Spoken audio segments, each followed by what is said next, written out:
Welcome to The Explainer. Today we are diving deep into something most of us get wrong: confidence. We're going to break down a really powerful formula that pretty much flips everything you've been told right on its head. So let's just start with a provocative question, one that challenges the very foundation of how we think about self-belief. What if trying to feel confident is the very thing that's been holding you back from ever actually getting it? This quote right here from entrepreneur Layla Hormozi, this is our North Star for this whole explainer.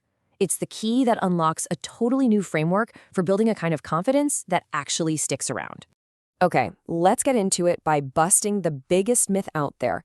This idea that confidence is some kind of prerequisite. Something you have to find before you can go out and do the thing. I mean, most of us have been that, right? We've tried the classic advice. We write things like, I am capable, or I'm strong on a sticky note, put it on the mirror, hoping it'll sink in.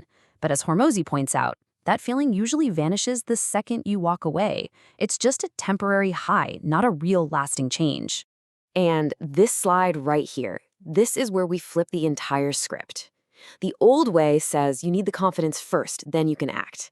But the new way, the way that actually works, says the complete opposite. You take action, even when you're terrified, and that creates evidence. And that evidence is what builds real, unshakable confidence. See, confidence isn't some magical feeling you just conjure up out of thin air. It's an earned reward. It's the output, the result you get from doing the work, from keeping your word to yourself, from showing up when every single part of you wants to just stay home. Okay, so this all sounds good in theory, right? But how does it actually work in the real world? Let's look at a case study that proves this isn't just a nice idea. It's a tested, repeatable way to build confidence from scratch. So picture this. Layla Hormozi is 21 years old. She moves across the country, no money, no plan. She ends up in a sales job she feels totally unqualified for, feeling like a complete fraud every single day. But instead of quitting, she just puts in the work. She studies, she practices, she faces rejection, and after a solid month of terror, she finally makes her first sale. And boom, that was the moment everything shifted. The real prize wasn't the commission check, it was the change that happened inside her.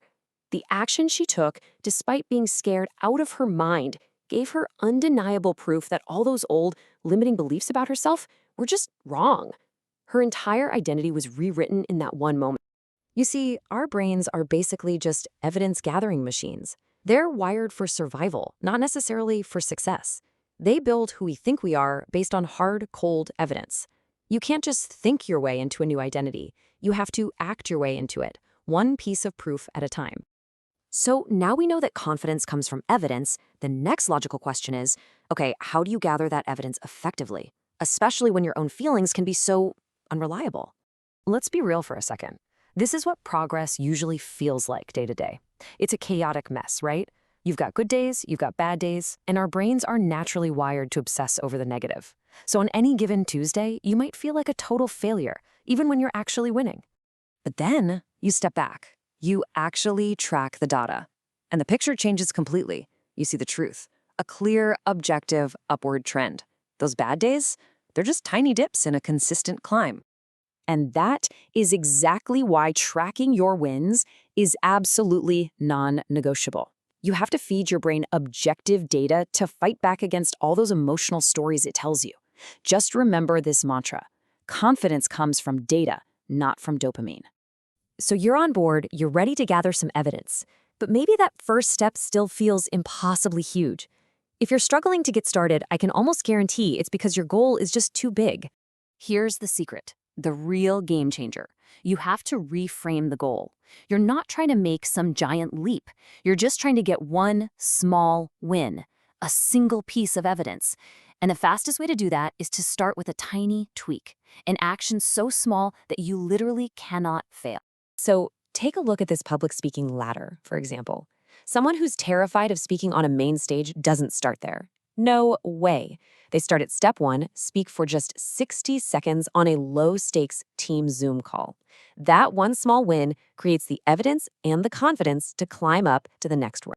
And please, don't ever think these tiny wins are insignificant. They are anything but. They're the fundamental building blocks of real, lasting confidence. Every checkmark, every completed task is another piece of data you're feeding your brain that says, see, I am the kind of person who follows through.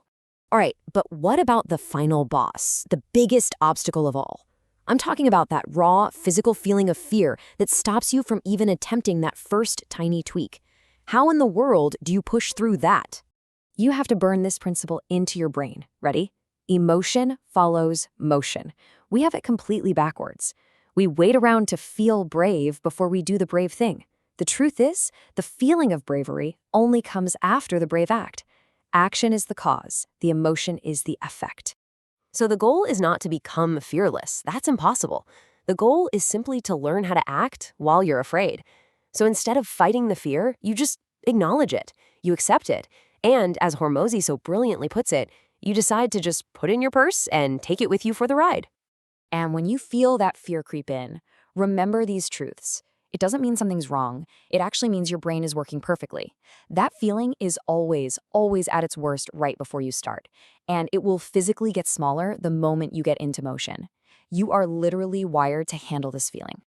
And that right there is the ultimate reframe. It's the core of this whole thing. True, durable confidence isn't about the absence of fear.